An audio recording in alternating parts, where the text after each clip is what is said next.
Oke, selamat sore. Jadi sudah sore para pemirsa Sulut Iptek TV di mana saja berada.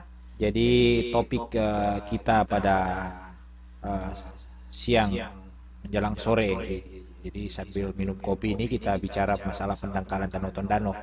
Jadi pendangkalan Danau Tondano ini sudah cukup memprihatinkan. Nah ini harus pemerintah eh, yang terkait tentunya Kabupaten Minahasa, walaupun ini bukan hanya problem lokal pemerintah Kabupaten Minahasa, juga menjadi problem nasional pemerintah Indonesia, juga pemerintah Provinsi Sulawesi Utara. Itu harus saling bahu-membahu menyelesaikan masalah, karena sepanjang pengetahuan kami ada tiga kurang lebih masalah yang dihadapi oleh atau yang harus diselesaikan di Danau Tondano dalam mencegah agar sampai jangan generasi mendatang itu sudah tidak bisa menikmati alam yang indah dari Danau Tondano saat ini.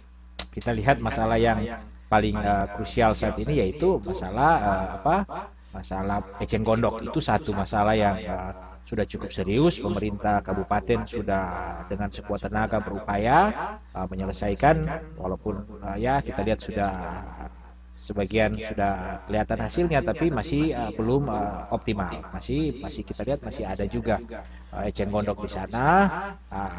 Ini sudah menjadi satu masalah, dan dengan segala daya tenaga saya kira pemerintah Kabupaten Minahasa sudah berupaya. Ini satu langkah-langkah yang baik, tapi tentu akan lebih baik lagi kalau masalah ini lebih ditingkatkan lagi dalam penyelesaiannya atau memecahkan masalah ini.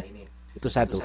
Kemudian kedua, masalah yang tidak kelihatan dan kurang terekspos itu yaitu masalah laju sedimentasi. Laju sedimentasi ini adalah akibat apa? Akibat daripada erosi. Jadi hutan-hutan di catchment area daerah tangkapan seputaran Danau Tondano itu yang masuk ke danau itu kami tidak melakukan penelitian langsung. Saya dan mahasiswa telah melakukan penelitian tentang berapa besar laju erosi di Danau Tondano kira-kira. Walaupun kami hanya mengambil sampel tanah di lereng yang ada di Danau Tondano, di seputaran Danau Tondano. Kemudian kami melakukan percobaannya di lapangan di salah satu tempat dekat dengan Badan Meteorologi Geofisika Manado, karena kami harus mengukur berapa besar curah hujan yang terjadi. Nah, di sana kami dapatkan hasil yang cukup signifikan jika hutan itu gundul. Jadi besarnya sekian ton atau sekian meter kubik per tahun itu bisa masuk ke Danau Tondano akibat hutan gundul. Tanah-tanah yang tererosi menjadi mempercepat laju sedimentasi atau pendangkalan di Danau Tondano. Nah ini masalah kedua yang tidak terlalu diekspos. Ini sebenarnya cukup serius masalahnya. Cuman ya itu masih kurang diekspos. Jadi bukan cuma eceng gondok saja ada masalah itu. Belum juga masalah kedua selesai, sudah muncul lagi masalah ketiga. Saat ini saya baca di koran beberapa hari-hari terakhir ini muncul masalah juga bahwa air di Danau Tondano dan beberapa tempat lainnya juga tercemar bakteri, kalau tidak salah bakteri E. coli. Nah ini juga sudah terjadi masalah lingkungan, masalah kesehatan.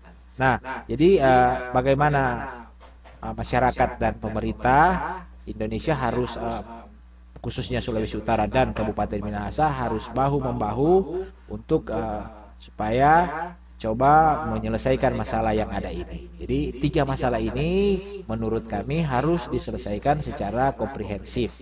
Jadi dengan pendekatan ilmiah. Dengan pendekatan ilmiah maksudnya problem di Danau Tondano ini dengan tiga masalah yang ada ini saya kira tidak bisa hanya didekati dengan satu disiplin ilmu. Sudah harus multidisiplin ilmu. Mau ada lingkungan, pertanian, perikanan, ada teknik sipil, ada juga sosial, ada kedokteran, ada hukum. Jadi ini bahkan sampai budaya. Jadi ini semua saya kira kalau memang pemerintah mau lebih serius lagi dalam penanganan masalah Danau Tondano ini, pendangkalan harus mengumpulkan semua tenaga-tenaga ahli yang dianggap kompeten di bidang ini untuk supaya dapat duduk bersama, dibentuk tim, kemudian sebab ini tidak bisa diselesaikan dalam jangka waktu pendek, harus diselesaikan dalam dua periode, yaitu jangka pendek dan jangka panjang gitu. Tidak bisa simsalabim itu langsung selesai masalah Danau Tondano. Ini harus jangka panjang.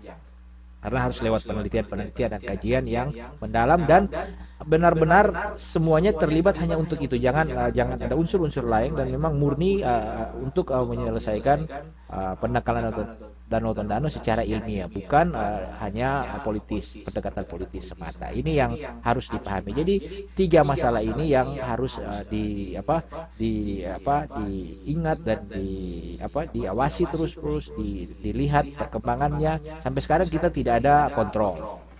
Tidak ada kontrol bagaimana berapa sih kalau kita tanya berapa besar pertumbuhan eceng gondok di Danau Tondano, itu kita tidak tahu. Mungkin karena apa? Karena tidak ada penelitian secara ilmiah. Yang ada sekarang itu adalah pencegahan. Itu pun masih parsial, pencegahan parsial, belum komprehensif. Itu yang menurut kami. Kemudian kedua, kalau ditanya berapa besar laju sedimentasi Danau Tondano, itu tidak ada, belum ada kajian ilmiah. Ataupun kalau sudah ada itu lebih masih terkotak-kotak penelitian pribadi seperti yang kami lakukan. Nah ini semua harus dikumpulkan. Sebenarnya pemerintah harus lebih terbuka dalam hal ini. Dan harus berani membuat satu terobosan dalam hal ini secara ilmiah tentunya dalam penyelesaian ini.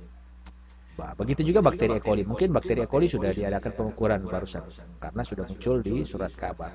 Nah ini semua harus secara komprehensif diselesaikan 3 masalah yang ada ini. Nah sejauh mana kita kita melihat langkah-langkah antisipasi pemerintah, saya kira ya memang sudah kelihatan. Tapi seperti saya katakan tadi, data-data ilmiah ini masih sangat-sangat kurang. Kalaupun ada itu masih terkotak-kotak dalam penelitian secara skala-skala pribadi ataupun ya dinas-dinas, dan kita tahu bersama saling mengklaim atau datanya saling belum dipadukan dan dikomprehensif dalam bentuk satu pemecahan yang lebih lebih berkelanjutan. Oke. Jadi itu yang mungkin perlu ketahui oleh kita sekalian, masyarakat Sulawesi Utara. Saya kira ini ya harus dipecahkan.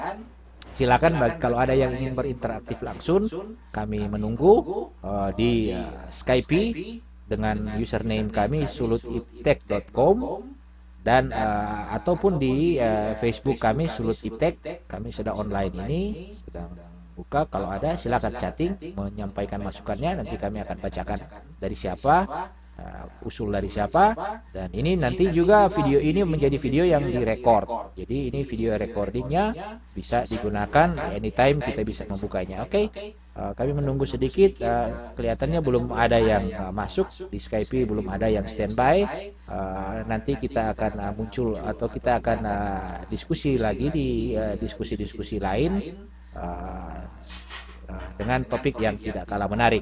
Oke, saya kira sekian dulu sulutiptek.tv.com dalam Skype dan lewat chat semuanya. Kiranya dengan tampilan yang baru dari Sulut Iptek ini sudah lebih fleksibel tampilannya. Mudah-mudahan tampilan ini lebih bisa menarik untuk ditonton. Dan tapi bukan itu saja, karena televisi Sulut Iptek ini selain lebih kepada informasi-informasi ilmiah, tapi yang lebih berbau hiburan yang di Sulut Iptek TV. Kalau yang pure ilmiah di e-learning, ada di streaming e-learning, sama juga di channel yang sama ini tapi di channel e-learning. Kalau ini memang khusus TV, lebih banyak ke masalah-masalah publik gitu, masalah-masalah publik, masalah-masalah yang ada di Sulawesi Utara, dan juga hiburan-hiburan, ada lagu-lagu itu bisa kita dengarkan bersama. Oke. Tidak ada yang masuk, saya tutup aja. Nanti berjumpa lagi besok hari ataupun sebentar malam dengan lagu-lagu untuk kita sekalian, untuk masyarakat Sulawesi Utara menjadi lebih baik. Mari kita membangun Sulawesi Utara dengan bukan hanya dengan politik semata saja, tapi dengan iptek. Iptek itu semua bidang, itu bukan hanya iptek itu orientasinya tidak hanya ke teknologi informasi atau teknologi keteknikan atau apa, tapi semua. Jadi ya hukum itu ilmiah. Semua ilmu itu kan sebenarnya ilmiah. Jadi yang ingin kami ingin kami coba kembangkan, yaitu bagaimana kita masyarakat, pemerintah dan masyarakat Sulawesi Utara dalam menyelesaikan masalah itu lebih banyak, mari kita lebih banyak mendudukan pada pendekatan ilmiah.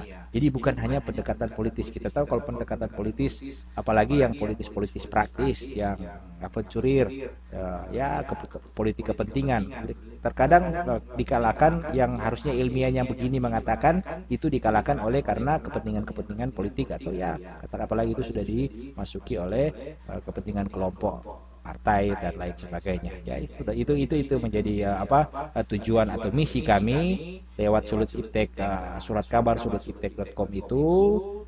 Kami ingin mengajak masyarakat Sulawesi Utara agar supaya bisa mulai belajar menyelesaikan masalah lebih pada pendekatan ilmiah, dan itu yang harus lebih kedepankan daripada pendekatan politik yang banyak menjurus ke KKN. Kita tahu bersama politik, ya kalau saya kira kalau politik itu secara murni teorinya tidak terlalu masalah, tapi yang masalah sekarang kalau politik itu sudah diembel-embel oleh kepentingan baik pribadi, partai dan lain sebagainya, sehingga kalau itu semua sudah masuk, maka solusinya bukan pada pendekatan ilmiah lagi, tapi sudah pada menjurus kepada masalah-masalah akan menjadi masalah seperti KKN akan muncul subur. Nah, ini yang kami coba kembangkan dari website Sulut Iptek dan TV, kemudian e-learning. Jadi juga kami bertujuan lewat LSM yang kami pimpin, itu LSM Silo, itu bergerak di bidang pendidikan. Kami coba menampilkan suatu pendidikan kepada masyarakat. Jadi bagaimana masyarakat kita mulai terbiasa dengan pendekatan yang lebih ilmiah dalam menyelesaikan masalah. Jadi bukan berarti sekarang tidak ilmiah, semuanya sudah ilmiah, cuman seringkali ilmiah ini kalah dengan pendekatan politik praktis, sehingga yang ilmiah terpaksa harus dipinggirkan. Padahal sebenarnya kalau kita selesaikan secara pendekatan ilmiah, ini akan lebih, saya kira hasilnya akan lebih optimal. Ini kepercayaan kami, ya masing-masing tentunya bisa saja berbeda, tapi ini menjadi misi dan tujuan daripada apa yang kami buat pada saat ini lewat LSM Silo, itu LSM yang bergerak di bidang pendidikan. Jadi nanti ini baru langkah-langkah awal kami, yaitu membuat media informasi baik koran online sulutiptek.com maupun TV maupun e-learning dan sebagainya yang kami coba buat untuk masyarakat Sulawesi Utara. Saya kira itu misi dan tujuan kami. Sekian dan terima kasih. Kita jumpa lagi pada waktu-waktu pada besok hari dan waktu-waktu yang akan datang. Oke, selamat hari Senin, besok memasuki Selasa. Mungkin sudah selesai kerja, mungkin silakan selamat beristirahat atau minum kopi. Yuk, Tuhan memberkati.